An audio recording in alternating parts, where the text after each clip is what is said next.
The following is a presentation of the Eagles Sports Network.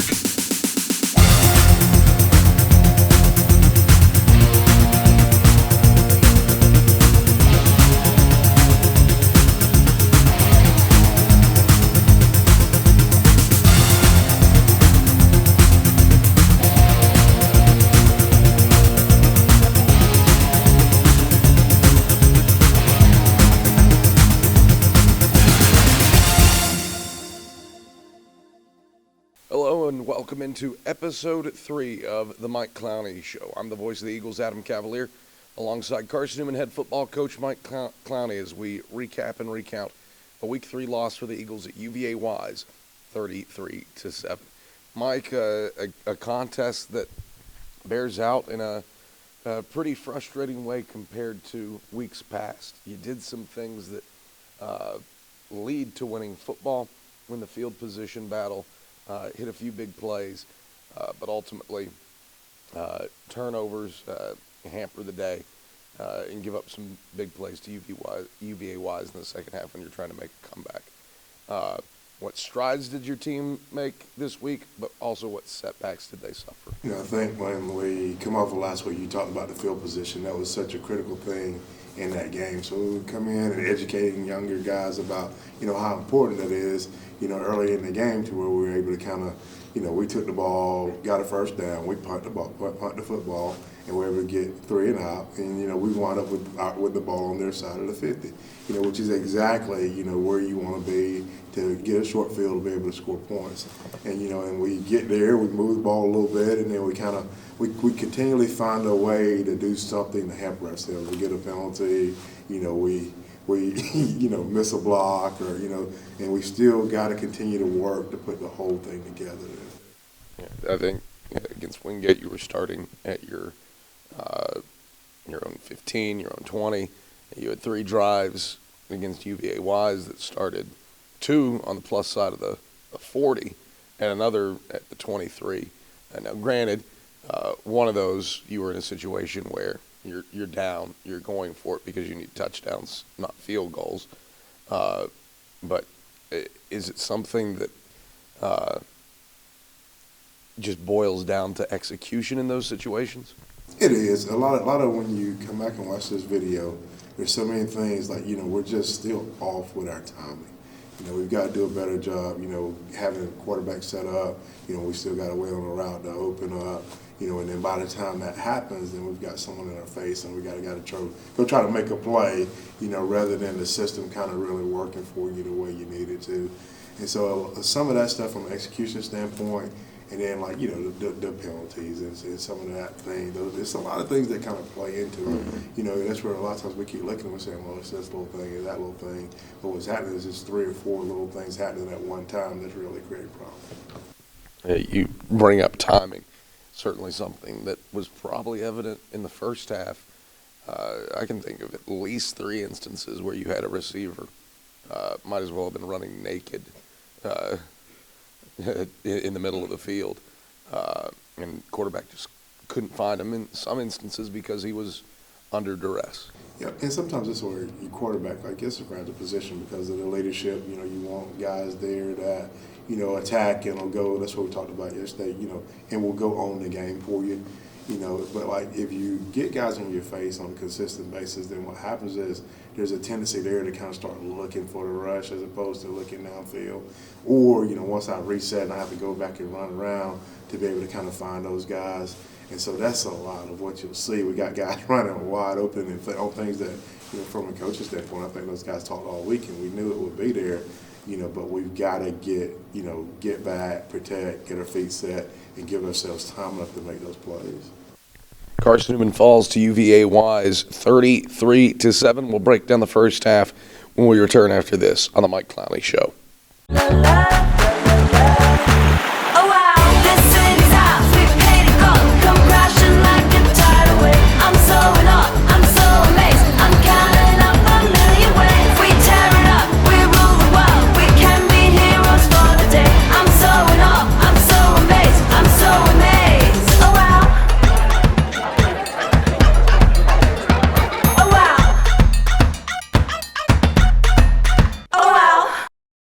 Back on the Mike Clowney Show as Carson-Newman falls in Week 3 to UVA Wise, 33-7. Adam Cavalier alongside Carson-Newman head football coach Mike Clowney. Mike, a first half where for a third straight week you win the toss.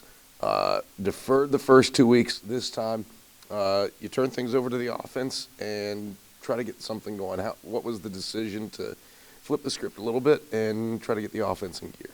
You know, for the 30-something years I've been around here, we've always taken the ball.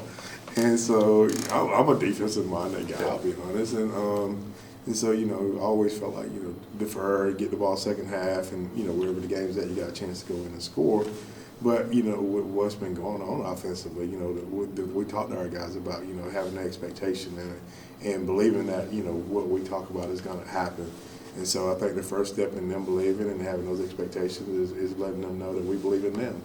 And so we want to take the ball and go score and get the game started off that way. You had to rotate quarterbacks a bit in the first half. Micah Young played a little bit, threw a pick, turned to Trey Mitchell, plays a little bit, throws a pick, and then you turn things over to LaMarcus Brown, your freshman quarterback out of Mobile, Alabama. He does throw a pick at some point in the third quarter, but played out the remainder of the game. What'd you see from the freshman at QB? Yeah, we watched kind of all week and really all summer long, just kind of those guys, and it's really close because they have different skill sets.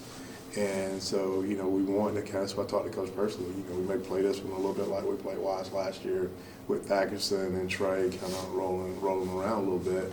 And then we kept debating on, you know, is it time to figure out, like, you know, how LaMarcus would function in the game. And so, you know, once we got in situations, we just felt like, you know, it was probably good for us to kind of go in and give him an opportunity to just kind of see what that looks like, you know, the freshman coming in the game. We knew he would make some mistakes, but the biggest thing that he does, he's really talented, you know, with his arm and with his feet. And, you know, he's a dual threat guy, and I think that's kind of where that decision was kind of made to kind of go, let's see what he looks like in a football game. And I thought, you know, he did some things really well. There were a couple times that he was able to get himself out of trouble. You know, there were a couple other things with reads and stuff like that. He put himself in trouble, you know, which is typical. But, like, we'll be able to go back, watch this film, and just kind of really keep that situation to where we can keep it competitive. And that's what we're talking about, like, who can own this offense, who, you know, really at that position. And so we've got to find the guy there that's going to help everybody else too. How much does he, versus Micah versus Trey, dictate what the offense becomes as potentially he grows, not just now, but into the future? You know, I think you see a lot in the game now with, you know, where we run an option, you know, that takes another guy away from the defense. Like when you have a guy there that has the potential to really stick his foot in the ground and go score touchdowns. And so we want to force people to have to be able to account for the quarterback. And when they don't account for the quarterback, then that's extra guy to pitch or that's extra guy to dive. And so we've got to find a guy there that kind of takes some pressure off us in some other places. Carson-Newman was down at the halftime break to UVA Wise, 21-0. Take a look at those first half highlights. Right hash at their own 20. Young out of the gun, trips to the left. Westfield lined up to the short side right. Young takes the shotgun snap, passes, Westfield right side, complete. He's across the 30 and 35 for a first down. Rolls over a defender to the 40 over the numbers right side, and Markel Daly finally brings him down up at the 42-yard line. 22 yards through the air to Braxton Westfield. Eagles operating exclusively out of the gun here on drive number one, scoreless. 97, 2 wide to the right, 1 to the short side left. No score with 7:15 to go in the first quarter. Teams have traded 3 and outs their last 2 possessions. Penalties racking up for both sides as well. Redwine out of the gun, takes the snap. Throws left side, ball batted in the air by Alexander. Redwine catches it, and then he's dumped in the backfield by Justice Alexander. What a play. It was actually Ja'Cory Long who stepped in to bat it into the air. Redwine completes it to himself and then loses 8 yards back to the 2. Isn't changing its personnel, no time. 1st and goal from the 1. Snap back, handoff Gillespie, left side, and Gillespie snows his way into the end zone. Touchdown, Cavaliers. UVA Wise takes advantage of the daily interception of 11. First and goal from the 2. Immediately, handoff right side, Gillespie in, untouched. Touchdown, Cavaliers. UVA Wise lights the lamp for the second time in the first quarter. And the Cavs, and they haven't hit them. Here's a reverse. Oh, flea flicker reverse. Redwine to the back of the end zone, and it's picked off. An interception by Kendall Williams on the reverse flea flicker. Was not fooled, the freshman on the right side of the end zone. And Carson-Newman's defense comes up with some sudden change. Well, how about that? A mistake from Redwine. They had a wide open receiver with a W between the goalpost and the end zone. And honestly, had they not even flipped it Of the day for UVA Wise. Moving quickly, red line. Back to pass, will dump it into the flat, right side, complete in the end zone to Newton. Touchdown, Cavaliers. Those are the first half highlights as Carson-Newman falls on the road to UVA Wise. Mike, first half concludes down 21 at the break. What was your message after the march across the road to the basketball gym and the halftime locker room? The message really was stay course, and it primarily came from the kids. You know, that was one thing that's exciting, was like, you know, they still believe that, you know, they've seen the things that we missed, and at some point we know we're going to come back and we're going to capitalize on that. And so, you know, it really was for them to kind of, you know, let's just keep staying the course, let's go out, let's keep trying to find a way to get 3 and outs, let's keep the ball on this side of the field, and on our side of the field, and then, like, let's get the ball in the end zone. I thought they felt like once we put the ball in the end zone, then we'll kind of be able to continue to do it, because we knew those things were out there. We just had to go make plays. Let's face it, this is a program over the last 40 years that really doesn't know how to lose and is inexperienced at it. This is a tough little 3-game stretch that hasn't been seen in a minute. How has the team, how's the coaching staff handled this mentally, especially after this one, probably a little bit more frustrating than the first 2? You know, losing something we don't want to learn how to do. And I think our kids, man, their attitude coming off the field, you know, we had a little incident on the field, but coming off the field, you know, it's like, you know, it's essentially on us. And talking to a couple of kids that just kind of grabbed me in the locker room, and it was like, you know, I just feel like, you know, we're doing the right things, we're doing it the right way. And when you do the right things in the right way, eventually you're going to get the right things out of it. You know, I really was hoping that it was going to be Saturday. Our kids were really hoping that it was going to be Saturday. But we got to wait another week. Carson-Newman falls on the road to UVA Wise 33-7. Break down the second half. We'll get back after this on the Mike Clowney Show.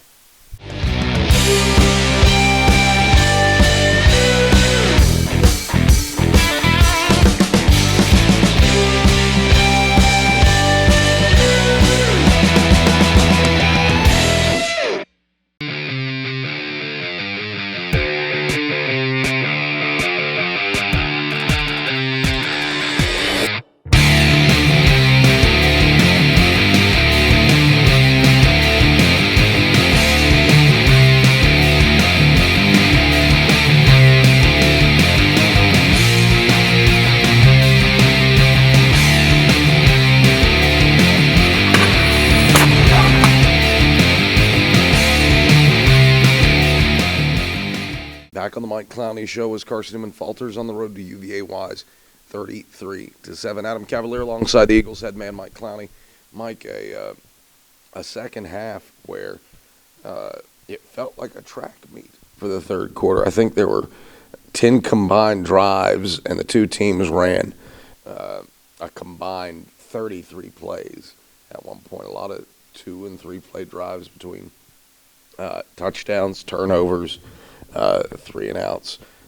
Was it difficult to build flow, momentum through quite a bit of roller coaster action there in the second half? You know, it's one of those things that's interesting, because that was at a point to where, you know, on the sideline, our kids were fighting for momentum. You know, a lot of times when things aren't going well, the kids get down, but they were really fighting for momentum. It was like, who's going to be the guy? Who's going to make this play?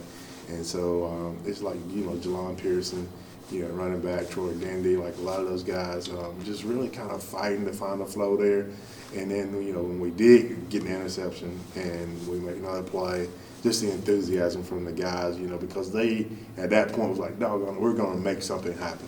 And so that was fun to watch. The secondary, you bring up the interceptions.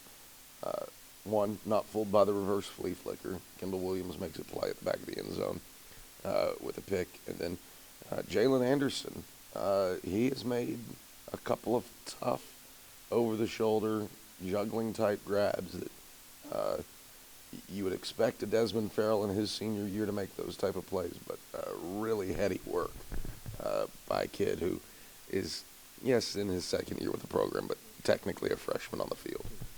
Jalen's learning. He's doing a good job. He's a tall kid, and he does a great job of being able to, a lot of those plays. It's a big kid that's only, using his body, getting in position. Like, he did a great job just kind of turning himself into the receiver. It was a fabulous play by him. Defensively, produced 5 3-and-outs on the day. Again, probably a day where, outside of the 80-yard rush, you bottled up a very up-tempo UVA Wise team pretty well. And your linebackers, good Lord, all over the field. Caleb Goins with 9 tackles, Rondro Peebles with 9 tackles, a couple tackles for loss and a sack. Alonzo Houston, first 15-tackle performance by an Eagle since Tamoris Coates' 15-tackle day. Break down the defensive efforts, especially from that linebacking corps. They've become the staple of who we are defensively. And the good thing is you want that to be linebackers. They're in the middle. We had a lot of guys up front that didn't play this game. And so they knew that they were going to have to be able to kind of go in and capitalize, help some younger guys that were in front of them, be able to get in position, and just to be able to watch those guys kind of quarterback the defense, from the middle. It's pretty exciting. You bring up the defensive front. Corey Long had some substantial snaps and did some things to disrupt stuff. Jacory's going to be a really good player here. He's explosive off the football. There's one time I know he's at the outside edge rush. The running back sticks his nose inside. He folds back in and is able to come back outside and make a play, which for a guy that's, this is his freshman year as well, to be able to go in and make that play. You see a lot of flashes from these guys that give you a lot of encouragement. I think you talked about it in the pregame interview. The flashes are there. Still waiting for that dam buster kind of moment where the light bulbs really flare on. Do you have a sense of what that would take at this point? It's going to take them continuing to come and work every single day. We want the process to, I talked to one of the running backs, I was coaching running backs a couple of years ago. I was like, you want microwave success. And that's what we always want. We want to come out and we want it to happen right now. But in reality, this is not a problem that we got into yesterday, and we're probably not going to fix it tomorrow. Hopefully we can get it fixed by Saturday. But, it would still be, kind of a little bit at a time. We just got to continue to be steady, continue to do the right things, continue to work, continue to grow, continue to develop, and then put us back where we need. Carson-Newman falls in the second half to UVA Wise. Cavaliers take it 33-7. We take a look at those second half highlights.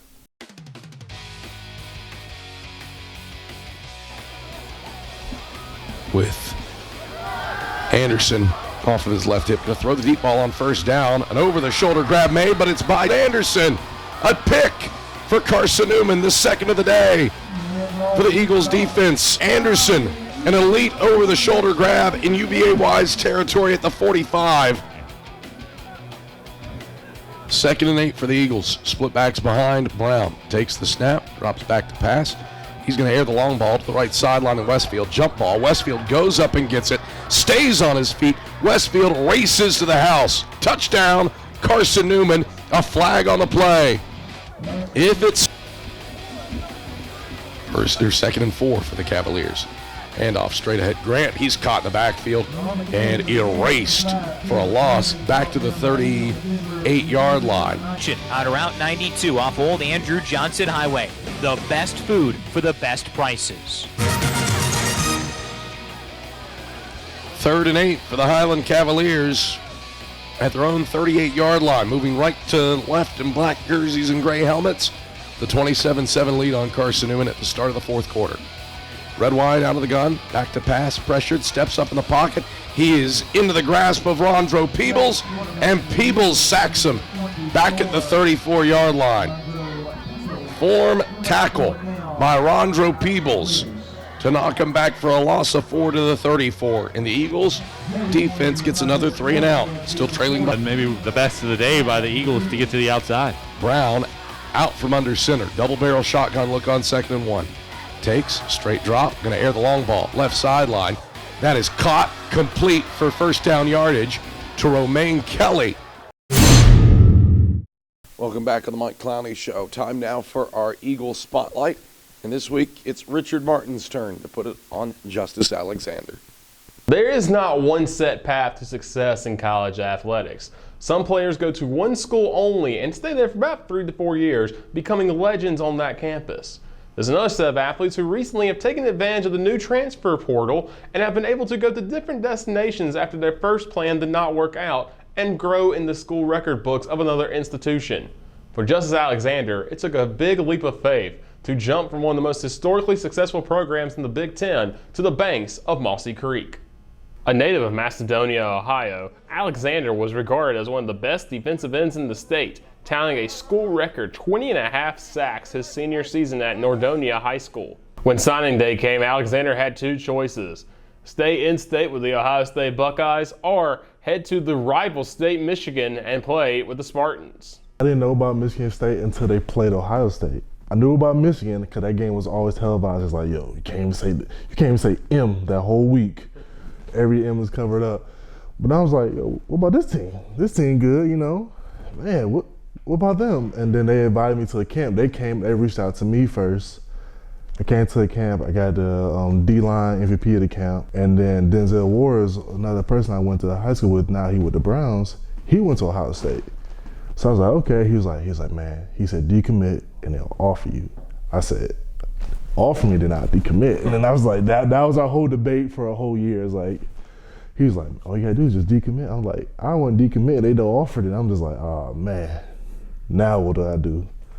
Well, I think Michigan State was a good choice, you know. Great defense. They was #1 defense at the time too, so I learned a lot of good things from there. Coach Burton, Coach Buller, they showed a lot to me, so it was a lot. In 4 years in East Lansing, Justice Alexander saw action in just 2 games, recording a pair of tackles against Rutgers in 2016 and 2 tackles against Bowling Green in 2017. Unfortunately for Alexander, following the 2018 season, tragedy struck as his grandfather passed away, leading Alexander to decide to return home to the Buckeye State.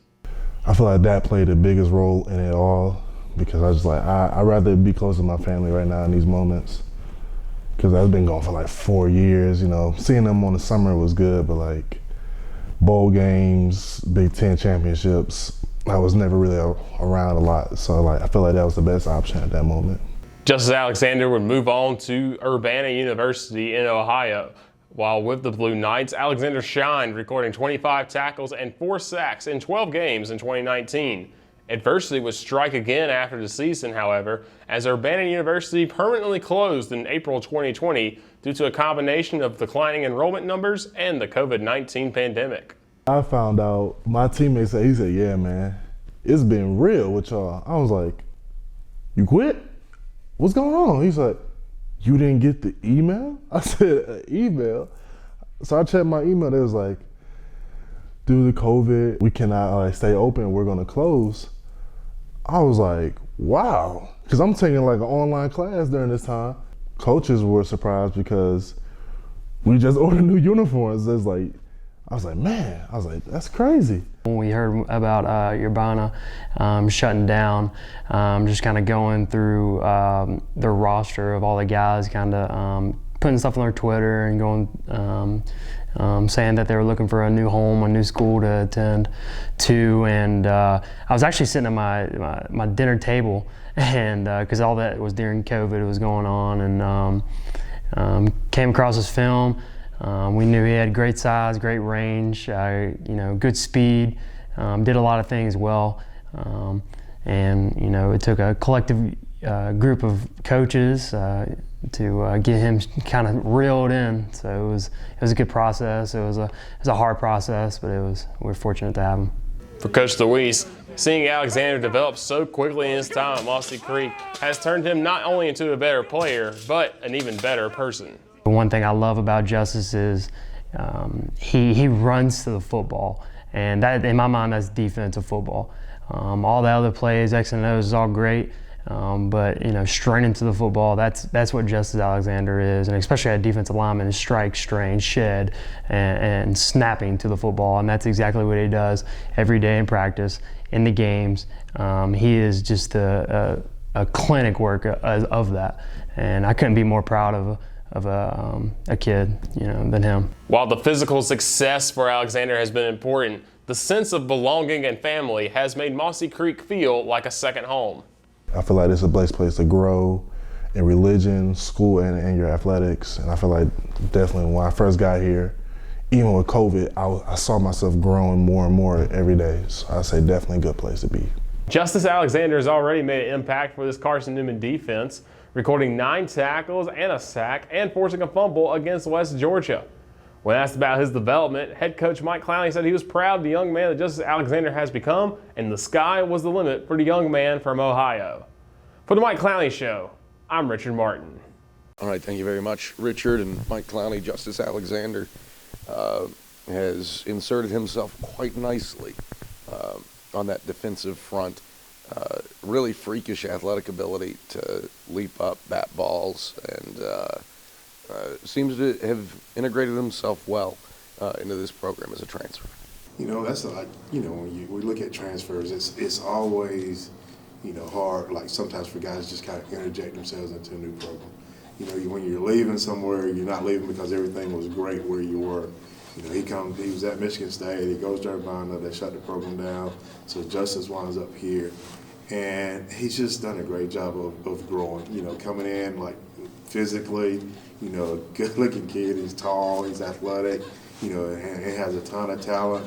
The biggest thing you want to see from him is just him to kind of buy in and work to develop that talent to kind of grow into being a Carson-Newman Eagle. Coming in only really planning to have a semester, but then we wound up with, a year and a half with him because of COVID. And just to watch his transition, from the day he got here, on the field and off the field, just to watch him grow and develop has been, it's been super encouraging. Turn your attention now to the middle game of a 3-game road trip and a program that's in its second year of existence in the Barton Bulldogs. Massive win for that unit on Saturday, a 45-7 decision over the reservation over Limestone. Granted, Limestone, I think, was going through some quarterback issues. But what do the Bulldogs bring to the table that you'll have to contend with on Saturday?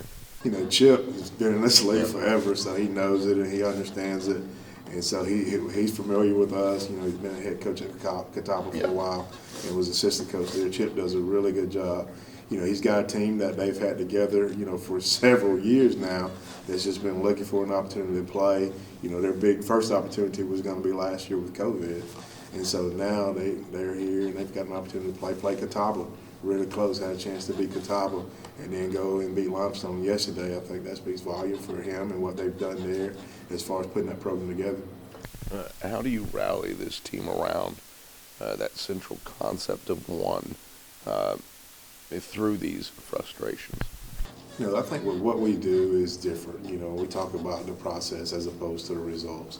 I think that's going to be so true as we kind of go through this. A lot of what we do is predicated on us all doing it together. And so you have to have total buy-in. And so that's one thing that we continue to work, continue to develop. It's just, now's the time that it becomes easy to say, what about me? When it's really the time that we need to say, what do we need to do? How can we make it about us? So it's even more critical than ever that we continue to grow and develop as one. Mike Clowney, pleasure as always. We'll talk to you next week against Barton. Looking forward to it. It's Carson-Newman head football coach Mike Clowney. I'm the voice of the Eagles, Adam Cavalier. This has been the Mike Clowney Show. Thanks for watching.